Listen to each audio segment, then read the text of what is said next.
Hey y'all, we are Rachel and Andrew Martinez, and we are the Healing Pack. We are a dog walking and training company based out of Los Angeles, California. We primarily offer pack-based services, which means we work with multiple dogs together at the same time. We offer pack walks and we offer private training to our clients to help them strengthen their relationships with their dogs. Today, we're doing the Hot Ones Challenge. We are big fans of the Hot Ones Challenge. We wanted to do a fun, creative way to answer some of your burning dog training questions. And so we've gathered some of the best questions that you guys have submitted, and you are going to watch us sweat it out as we answer your questions to the best of our abilities and try and make our way through these hot sauces. So we have 10 hot sauces today, and we're basically just going to be going down the line from mild to about a whole burger, pretty much. So without further ado, let's get things going. I'm really scared, guys. So this is the classic hot sauce.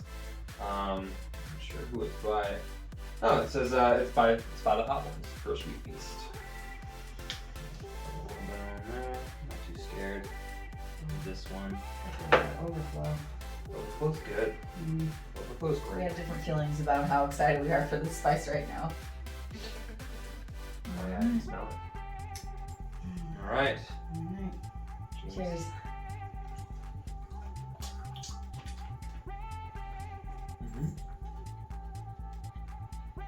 There's like a little bit of a sweetness to it. All right, question number 1. This one comes in from Canine Logic. They ask, how do you do your evaluations for the pack walk, and what are some reasons you turn dogs away? That is a great question. A lot of times people think we just throw a bunch of dogs together, which is totally not true and is super dangerous in case you're someone who's looking to form a pack of working dogs.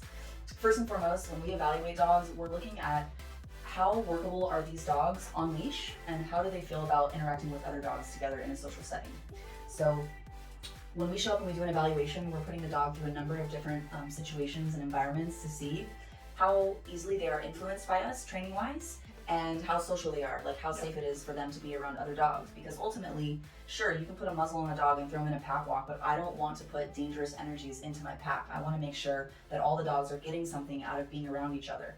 Now, a big reason that we turn dogs away is because they need a lot of work on the leash.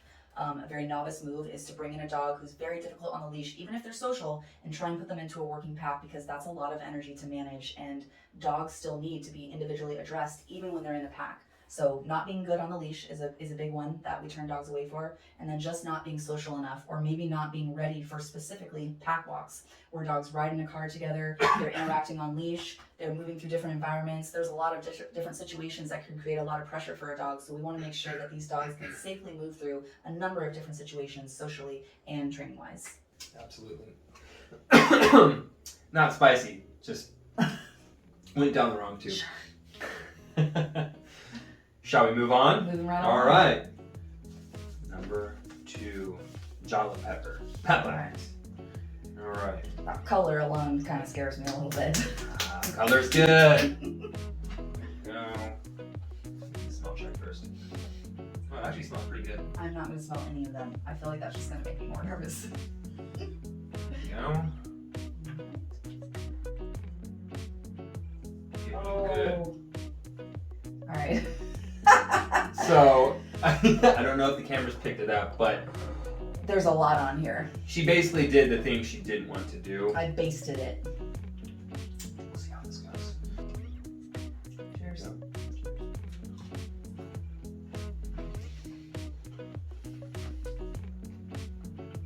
Oh, I like that. That's nice. What's the fastest way to potty train a puppy? This comes from Firewife76. So, what we like to do when we're training puppies is, first of all, we like to establish a crate setup. And this is a really good way to, one, start implementing the crate to your dog at an early age, but also it's a good way to start creating some routine. So what we like to do is first thing in the morning, you know, if your dog is in the crate, boom, you go straight from the crate out to the curb, out to the grass area, wherever it is that you want your dog to relieve themselves. Now, what about if your dog doesn't go to the bathroom immediately when you take them out of the crate? Great question. So, and this happens a lot as puppies. Sometimes they don't always go. What we like to do is we go, okay, your dog doesn't go to the restroom. We go straight back to the crate for 15, 20 minutes or so, and then it's the same routine over again, where we take them out to the curb so they can pick up on that that routine of we go out of the crate, we go to the curb, and we relieve ourselves. So the more you keep up with that routine, it's going to be a lot more simpler for the dog to understand of like, oh, this spot is specifically for relieving myself. And then again, once they do, then they have the opportunity to roam around the house, hang out in the backyard, front yard, whatever with the kids, and it just makes it very clear for them to get into that habit. It also makes it really simple for them to understand when I do what I'm being asked to do, then I get freedom. So we're essentially just already creating a conversation of your dog learning to ask you for permission for things. This is a really powerful thing that you want to train in with your dog as early as possible. Absolutely. All right, moving right along. We got Tomasa, All right. spicy habanero and manzano chili. All right. I'm gonna try and not dump out the whole bottle on my piece this time. The color of this is very scary. Like not even light can escape its surface. So far, so good. I'm not sweating yet. Ah, it's easy. This one's from Cantina Royale. This one's a little more liquidy. I don't know if I should have done that. Very. Number 3.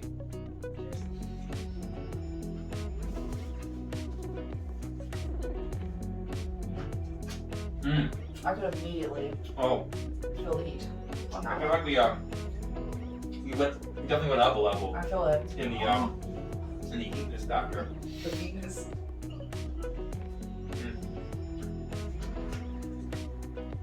Jeremy Schnabel writes in, how do you handle a dog with picky eating habits? This is a great question. Okay, so, there's a couple of different things that I'm looking at. When we've had dogs stay with us before, there's lots of different reasons why a dog might not want to eat their food. First and foremost, if you're feeding your dog crap food and you feed them the same food forever, they're going to be so bored of it. Variety is the spice of life, and your dog is the same. Nobody wants to eat the same meal every day for the rest of their life, especially if you're feeding your dog something that's really low in nutrients, like something that's filled with tons of fillers and corn and byproducts. No dog is going to be excited to eat that. So that's the very first thing that I'm looking at. Am I giving my dog something that's actually good for them that they're going to want to eat? The second thing that I'm looking at is my dog just spoiled? Like, am I consistently adding something to my dog's food in order to get them to eat? If so, my dog has trained me to give them whatever they want to eat. Yeah. Really simple solution is when I put a food bowl down for a dog, if the dog does not begin eating immediately, I take the food away. So I'm not doing free feeding. I don't just leave food out for my dog all day long. I make sure that when the food bowl goes down, if my dog does not eat, then the food goes away. And then I'll try again later in 30 minutes to an hour. Do it again, the dog might not eat. Spoiler alert, your dog is not going to starve themselves. Your dog wants to eat. Your dog will eat when they are hungry. And a lot of times I think also as humans we're like, oh, well, I eat 3 meals a day and I get agitated if I'm hungry and I want snacks and this and that. This is not always a reflection of what our dogs need and what their nutrient level intake is like as well. So I kind of have to let go a little bit of the emotions, let my dog actually build up some hunger, and then create a new association where when the food bowl comes down, they eat. So I'm going to start training my dog to know that the food is limited and it's not just here forever. They need to eat it when it gets put down. But I'm not going to be upset with my dog if they don't want to eat my really crappy kibble that I'm giving them. We feed our dogs raw food, and not once has my dog ever turned his head away from his food. Well, then again, if you know our dog, he will eat most things. And another, just to add on to that, another reason why we put the food bowl down, and if they don't eat it, we take it away. Especially if you have multiple dogs in the house, what we also don't want to happen is if we put that food bowl down, and we leave. there could be some competition between the two, and we definitely don't want any, resource guarding over the food, which can break out to fights, bad habits, so on and so forth.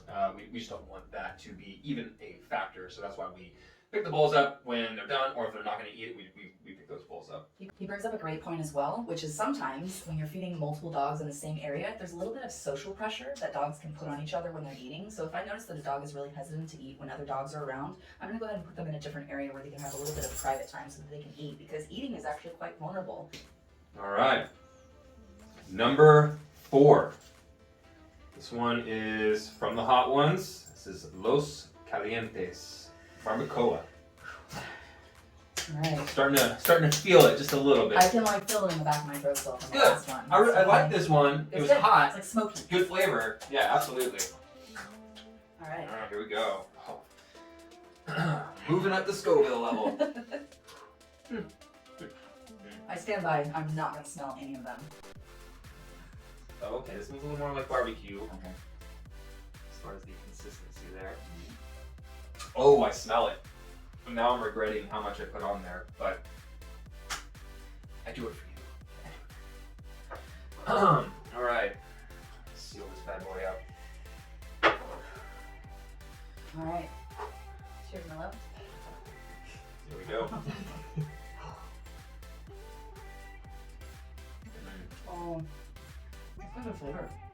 Oh, I think it's a little more sweet. Yeah. Yeah, because when I smelled it, I was like, yeah, it's definitely got like a barbecue flavor to it.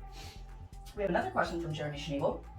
What are some good ways to show your dog how much you love them without creating bad habits for yourself or your dog? This is probably by far my favorite question, because what we do is a lot of what we do with our clients is reshaping the relationship that we have with our dogs. And oftentimes, we think, when I say we, I'm referring to the general population, is that we want to provide our dogs with as much love and care and support as much as we can to show that we love our dogs. But a big thing that I feel like we miss sometimes is also implementing rules within the household. Boundaries, specifically, boundaries is such a big one. For me personally, I love creating boundaries, because boundaries and limitations and setting rules within the household, that is all love. This is all love and creating a strong, healthy relationship between you and your dog. It's like when as humans, when we have children, we want to teach them to be the best human that they can possibly be. And how do we do that? Well, we set up rules and boundaries, the do's and the don'ts. We want to make things very clear. Like, we don't just go up to random strangers and hit them in the head or slap them in the face, pull their hair, like all this stuff, right? Same with their dogs. Like, we don't want them jumping on people or jumping on the bed or the couch when not asked. I don't care if you have your dog come up on the furniture. If you're inviting them, great, love it. But it's when they start expecting, like, oh, I want this, I'm going to take that, I'm going to take this, I'm going to jump on this person, or take this higher position on the couch or the bed, and then we think, oh, our dog looks so cute on the bed, but they're actually claiming that as their own and not asking, like, can I have permission to, access these human things? So, setting really strong boundaries with your dog is one of the best things that you can do between your relationship between you and your dog. All right. How you feeling? I definitely feel like some spice in the back of my throat, but okay. it's manageable. It's manageable. Okay. Well, trucking right along. We're halfway. This is the ginger goat. This one is... I do like me a good ginger. Smell check.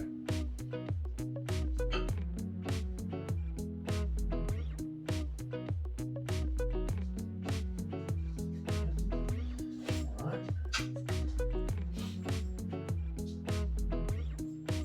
Easy now. Oh, Lord. Wait till we get to questions about working together, what that's like. All right, number 5, halfway through.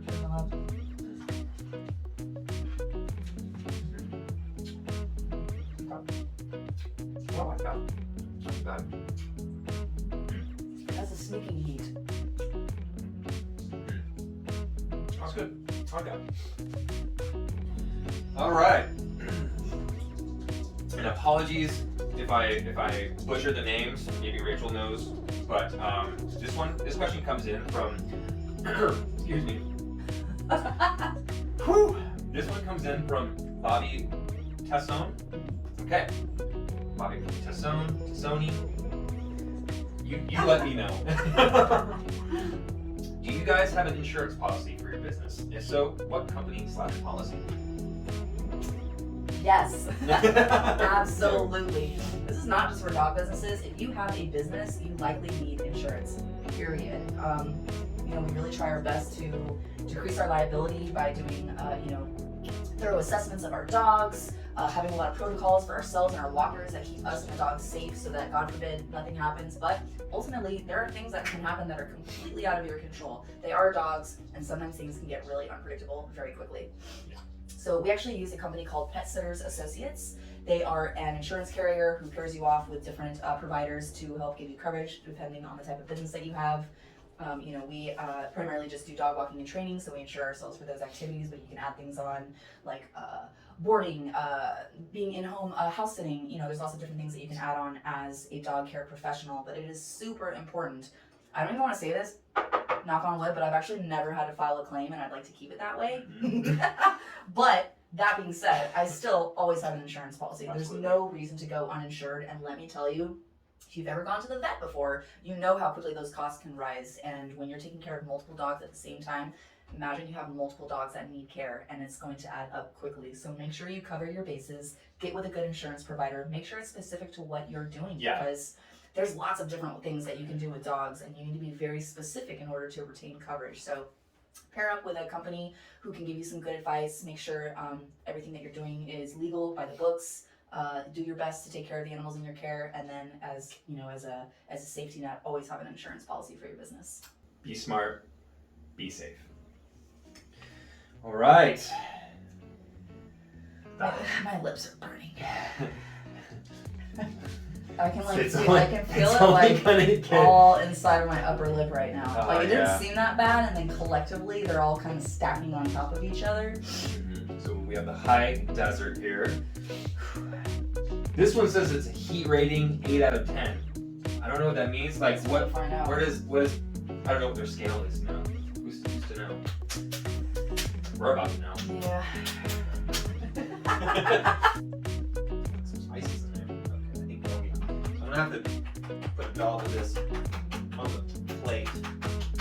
This is a little thick. Kind of that thickness. Get down with the thickness. This is why I married you. There you go. That's a pretty good. That will do. That's a good little doll up there. Okay. There we go. Yeah.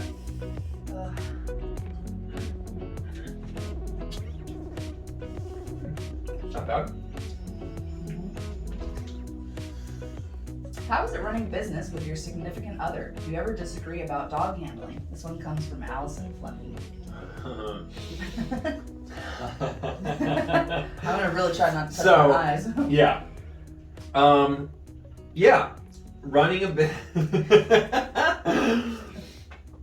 Running a business with my significant other has been phenomenal. Not to say that we haven't had our fair share of ups and downs, but at the end of the day, I wouldn't want to be working with anybody else except for Rachel. When I first came on, I didn't know shit about dog psychology, training, anything. I was just like, I like dogs, I want to do that, And so coming in under Rachel's wing was just a huge eye-opener of like what's possible, and receiving information from her was just like incredible. It was kind of like overwhelming at first, but the more we kept at it, and the more she would. Oh, it's a sleeper. It really creeped up. 1 second. I'm gonna put a pin in that. the more she kept guiding me, and then allowing me to like do my own thing, but also like make mistakes as well, and then kind of like critique that. The process as a whole. There we go. Was amazing. It was really incredible. But then I feel it came a moment where I got into like my own head at some points where I would feel like I don't need her help. Oh. He didn't need no woman telling him his business. And so yeah, I would either throw some like snark, or I'd be like, like I know what I'm doing, and then ultimately fail and not know what the hell I was doing. And I feel like that's a part of the process too of learning anything new. But again, I'm very grateful to have Rachel be my mentor in the beginning, and ultimately get me to the place that we're at now. I feel like just in general, running a business with your spouse, one, like, you need to still like make time to date each other outside of work. This is like super important to you actually having like a romantic relationship aside from your business. You need to still like date each other, which seems so obvious, but running a business together, you don't have a ton of free time, but it makes such a difference to just have like a weekly date night. And then also like something that's really, really important is like you need to be kind to your partner. Absolutely.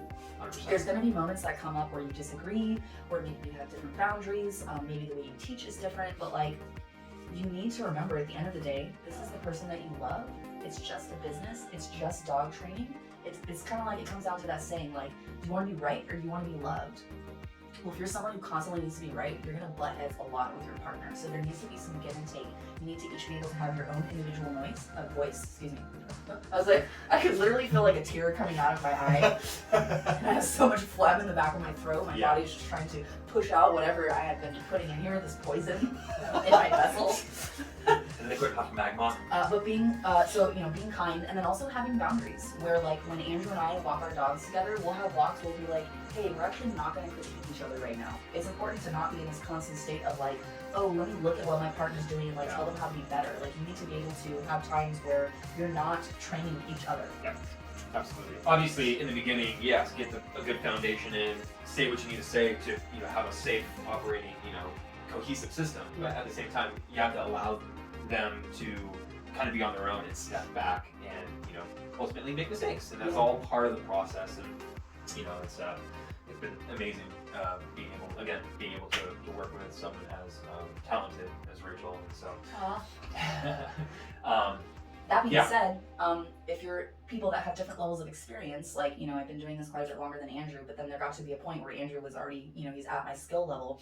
I had to adjust my attitude and be open to learning from someone that I taught, because he brings such a unique perspective and such a powerful energy to what we do. Like he has taken me way beyond anything that I could have done on my own. So like having an openness that like you guys can teach each other in a kind way. Yeah.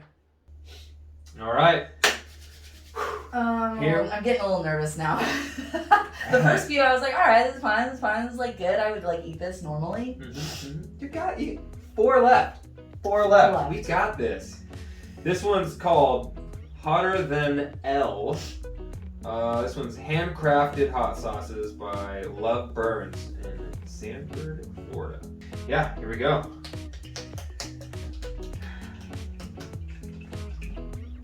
This is about the stage where I crack open this guy too for a little backup. We got almond milk, regular milk, beer, and ice cream in the freezer for the aftermath.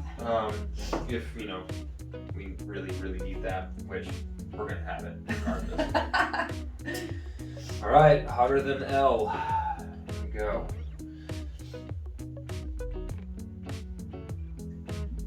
Put a little extra on there. Let's give these guys a show, Yeah. Oh my God, I smell it.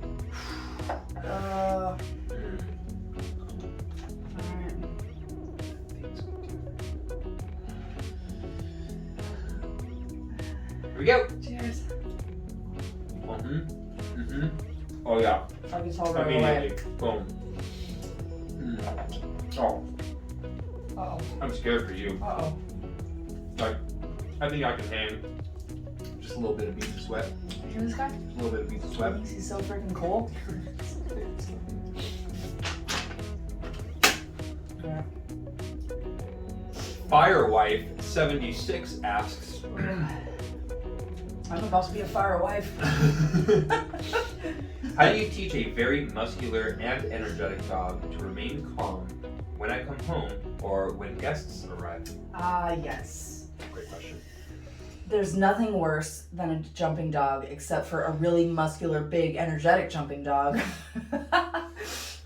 Now, Oh, it's attacking me. It is. It is attacking my taste buds. It's like right near my lymph nodes, I feel like. It's just my tongue. Like, I should probably just cut it off because I don't want to experience any more heat. Oh. Okay. I'm not crying. You're crying. No. So a jumping dog. So right off the bat, when I hear muscular and energetic dog, the first thing that I think of is How much exercise is this dog getting? Because a dog who's jumping a lot probably has energy to burn. And so right off the bat, before I even teach you any sort of way to interrupt that behavior or to change any other type of behavior around it, I would say make sure this dog is getting adequately exercised. That way they're not like a firework waiting to go off, you know what I mean? If I have a Belgian Malinois, that dog needs a walk or it's going to find something to do with its base level of energy that it has already. Now, once that has been addressed, I'm going to look at what am I practicing as a human when my dog is jumping up. So like whatever I'm allowing, I am encouraging. So my dog's jumping up on me and I'm not doing anything about it. I'm basically saying, yes, this is fine. Then, even in addition to that, I might be positively marking that behavior by petting my dog in that instance. So I need to make sure that across the board, Andrew literally just breathed out and I felt heat in my eye from his breath. No, I'm not gonna lie. You've been talking and I haven't really heard a word you said. I'm just like struggling pretty bad right now, but continue. I was I was gonna say something, but the heat literally took my breath away. So I want to make sure across the board, nobody is giving my dog affection or treating them or giving them any sort of positive encouragement when they are jumping. Every single person has to do the same thing. Yeah. So like, if I never let my dog jump on me, but all my guests do, that's a problem. And so like, one, not only is it not my guest's responsibility to manage my dog, but they're also not dog trainers. So that's a lot to ask of your friends to deal with your dog who's being rude. You know what I mean? So something that I encourage people to practice in general, not just when the dog is, when you're just coming and going through a threshold like your front door where there's lots of excitement, is teaching your dog how to yield. So like when I step into a dog's space, the expectation is that dog gives up space. Yeah. So I want to essentially be practicing my dog getting out of my space when I don't need it. So like I want to make sure that the only time I'm asking my dog to move isn't when I'm walking through the doorway. That's like a lot to ask of your dog. Typically that's the most exciting point in the day is when you come and go. So I want to make sure that I've already been practicing my dog moves when I step into their space.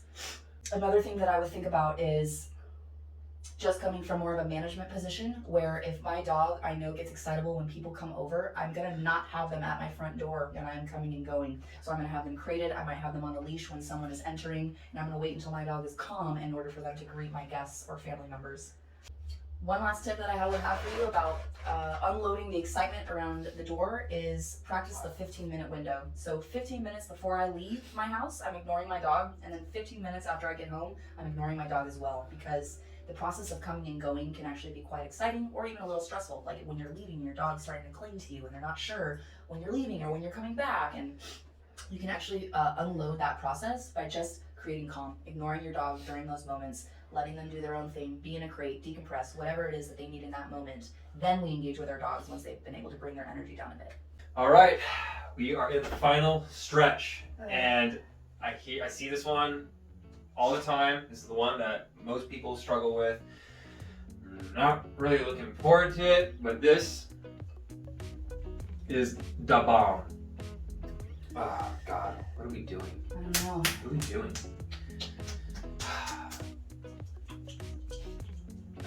I feel like every time they like even smell it, they're always just like, oh God. That's why I don't smell it. I don't even want to go there. Well, I gotta keep my routine going here. Yeah, it's death in a bottle. Great. This one, I'm going to use very sparingly. Say what you will, I don't care. Just a couple of drops. I'm scared you can pour it. Yeah, just be very, very careful. That's You see him? He looks a little scared. He looks a little scared. No, I mean, this is great content. Just you wait. The bomb.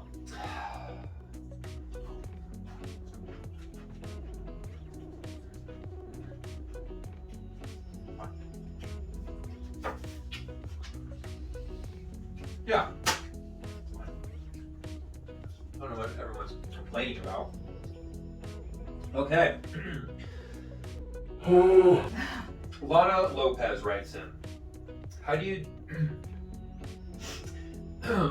decide what dog, I'm sorry. Let's try that one more time.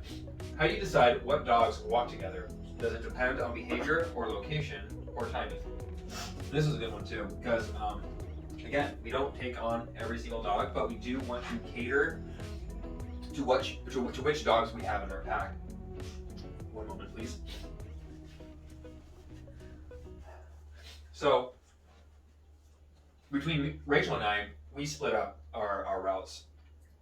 So she does the west side of LA, I do more east side up into mid-Hollywood area. And so we kind of split that up. So yeah, it does depend on location, where we're picking up our dogs. Which we have actually a pretty limited service area location so that the routes can be efficient. Absolutely. We don't want to be driving, a crazy amount of time out of our way just to, When I first started walking dogs, before I brought Andrew on the team, I would spend 4 hours picking up dogs and 4 hours dropping off dogs, and I'd walk for 1 hour. Yeah, so it's a little not quite efficient. But when you're first starting out, you're gonna have to be a little bit more flexible of where you're getting clients. Absolutely. My advice to that, to kind of centralize, is saturate areas that you want your clients in. And by that I mean walk in those areas. So if you want to walk in, for argument's sake, if I wanted to find clients in Beverly Hills, I'm walking in Beverly Hills so people can see, like, oh, there's a dog walker here. And that's, I would say, how I get most of my clients, is either by word of mouth or visually just seeing me within the neighborhood, and they go, hey, I have a dog, and they join the pack, and so it's great. Now, behavior-wise, that's the main way that we're arranging our packs. Like, there has to be a balance within the pack. I can't have 10 super energetic, forward-moving dogs who all need leash work, who may have some reactivity. Like, I need different energies in the pack so that they can help teach each other things. So, like, I'll have an energetic dog, and then I'll also have a really submissive dog, because the energetic dog actually teaches the submissive dog to be able to move forward with more confidence. And then my energetic dog gets balanced by the submissive dog by learning how to slow down and be more calm. Absolutely. And this kind of stems back to our evaluations question. Is like, we can figure out what kind of dog we're evaluating, what kind of energy they are, what pack we think they would be best in. So we also get a lot of information from the evaluation as well.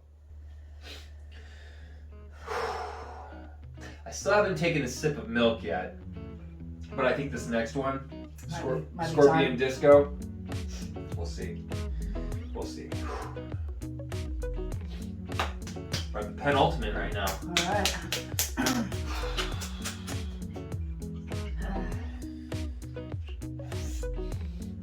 Again, more death in a bottle.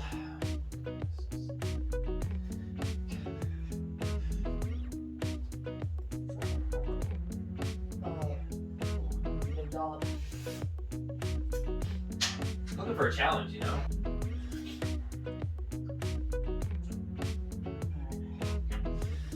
All right. Got some on my fingers. Go for it. Cheers. Cheers. Here we go. Just get it down. Just get it in my body,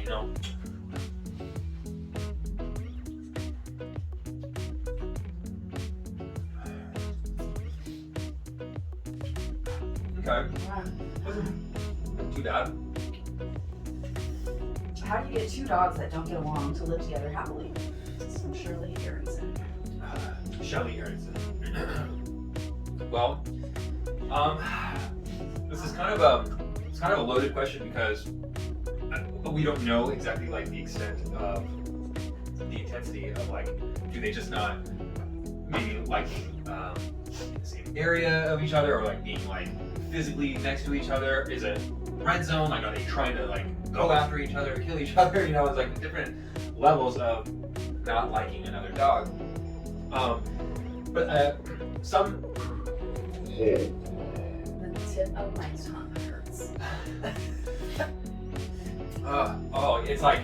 It's amazing how it builds in intensity the longer that. I mean, like, the food's not in my mouth anymore, but the spice. It's the tip of my tongue and then the back of like my throat on the roof. Now I've gone this far. Tap me in, coach. Hey. Sure, go ahead. So essentially, like, when I have two dogs that I'm trying to get to cohabitate in the same area, I'm going to do some things right off the bat just to reduce competition. I'm going to be thoughtful about what am I practicing with my dogs when they're in like my intimate space. It's where a lot of people get in trouble. Oh, I was petting my dog on the couch and then my other dog walked up and then the dog on the couch attacked the dog that walked up. So it's like practicing a little bit of thoughtfulness around how much competition am I encouraging right now between the two dogs. Creating structure that they can each feel safe and advocated for no matter what we're doing, whether they're eating or hanging out, having some clear boundaries. And then ultimately, walking them together is one of the most powerful things that you can do. Oh my God, my tongue. Yeah, I'm getting like, it's like my body's tingly right now. Scorpion disco. It's not a disco. It's not a dance that I would like It's to more like a attend. mosh pit. Oh my God. Oh my God. But yes, walking dogs together is a great way to get them to bond, especially taking two dogs into a new space together. So like taking my dogs somewhere where they actually have to band together to do something together. Like say we go like on a camping trip. Now my dogs have had this experience together where they were out in the world together as a unit. But I want to create ways for my dogs to bond together, and it's not going to be through me forcing them to play or like adding excitement. None of those things are going to help create a bond between the two of them. They have to really learn to feel safe around each other. They have to know that the humans there are going to pay attention and give them guidance when needed. Ooh. And then you gotta just leave it up to them. You know, we, just like us as humans, we can't force ourselves to be friends with someone. We can't force ourselves to like somebody. We can learn to be cordial and be social around people without being intimate together. So keep that in mind when you're introducing two dogs. All right. We did it. We're on our last one. It's been a wild ride, a treacherous road. Every day is a winding road. Thank you. We did it. The last dab. Apollo.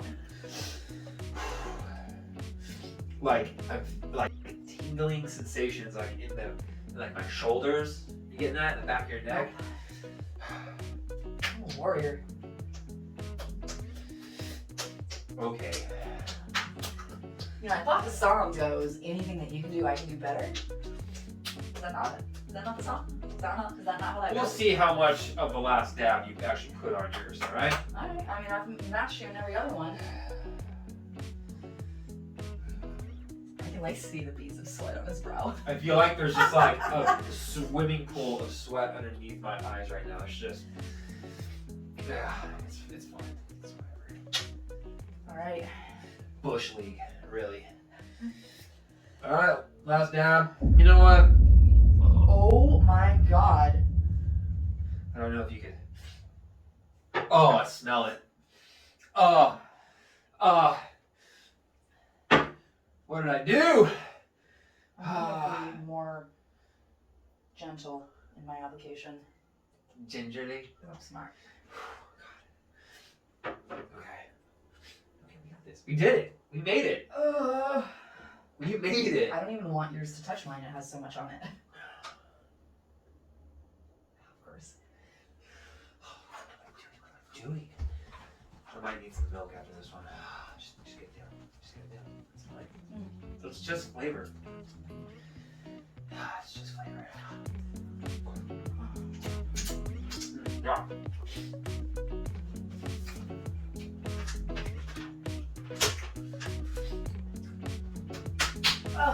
Okay. So, oh fuck. This is either I-man bays, E-man bays, I don't know. I'll throw it up in the video. But iMan Bays asks,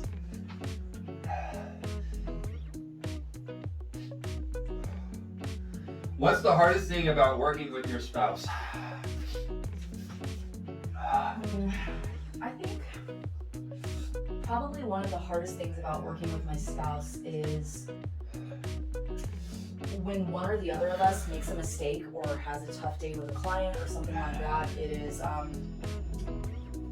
not being codependent, so like not jumping into that feeling that your partner is feeling and being able to provide some like grounding energy. So like, You're not personalizing. yeah, not personalizing. So like, if I'm pissed and then Andrew's pissed and then we're both pissed, there's no resolution there. Like, it's really healthy to practice. Like, I'm pissed and then Andrew goes, okay, I acknowledge your feelings. I'm here for you. We're going to be okay.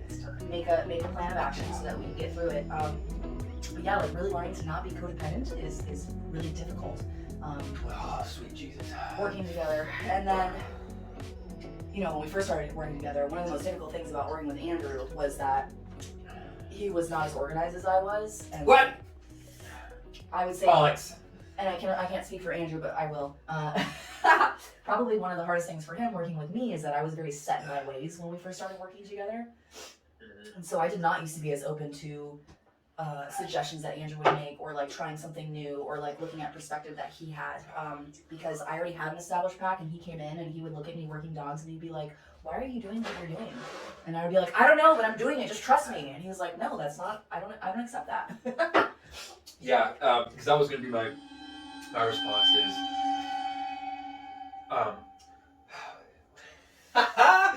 Yeah. critiquing one another, but having that come from a place of love, Oh. and finding that balance. Fuck. Oh, it's just like full force attacking me. Because ultimately, we want each other to succeed. Yeah. And we don't want to piss each other off. Mm-mm. But We have to go home and be in the same bed at the exactly, end of at the day. the end of the day, we're going back. There's nowhere else to go. It's you and them, you know. So you need to be a team, and really finding that balance of approaching each other, finding a right language that works best for each other. So there's a lot of times where we have to kind of establish our own do's and don'ts between each other. Are you dying? No. And so that was the hardest thing for me, was being able to communicate and not coming at her, but approaching Rachel with loving criticism and vice versa. Yeah. Because it's really easy, especially as dog trainers, and this applies to all dog trainers. I know you're out there, I see you. We are a sensitive bunch. And when someone says something that they don't like, that they see about us, It's hard not to personalize. it's hard not to personalize. Especially when you spend a lot of time learning and trying to be the best at what you do. You know, it is. Yeah. It's your passion. It's your lifeblood. And The best advice I can give you is be open. Be open to taking criticism. Leave your ego at the door, because if there's one thing to learn in the dog world, is that you're never capping out with knowledge. There's always something new to learn. 100%. New to learn from my dogs, from other mentors, other dog trainers, whatever. There's always something new that I'm like, whoa, like I had no idea that that this information was out there, you know. So come at it with open arms, come at it with love, because at the end of the day, that energy is reflecting onto your dogs. And if you can have way more tools in your belt, it's going to be for the better. You'll know, like, okay, well, this type of technique didn't work for this type of dog, but I learned something from someone that I didn't know before, which worked, and then you can apply that. It's all about finding, the right the right method, and you're only going to learn that way if you're gaining knowledge from other trainers and your peers. I mean, a good rule of thumb, treat your spouse or your partner that you're working with like you would treat your clients. Don't say something to your spouse or your partner that you would not say to your client as well. Like, that comes back to like being kind, being compassionate. You guys are a team. Take care of each other, and you guys will do amazing things together. Well, babe, it has been one hell of a journey. We did it. All 10 questions. I want to personally thank each and every one of you, whoever's tuning in. Thank you so much. Whoever has written in with your questions, thank you so much for taking the time to and just sharing this experience with us. It's been super fun. I would love to do it again, and maybe we will further on down the line, and when my butt has forgiven me. But I would love to do this again, and maybe push the envelope a little bit more with with other questions or a different take on this challenge. But I just want to say again, thank you guys so much. Thank you, Rachel, for being such a badass and a good sport. You did way better than I could have imagined. You're a badass. See, this is that moment where you're like, how dare you doubt me, my partner? He thought that I was going to struggle, and I did so good. I think I was a bigger baby process. But thanks again, guys, for tuning in. We had such a great time. We are looking forward to working with you guys all more in the future, offering more content that's going to help you guys strengthen your relationship with your dogs. We love you. We are the Healing Pack. We're out. See you next time.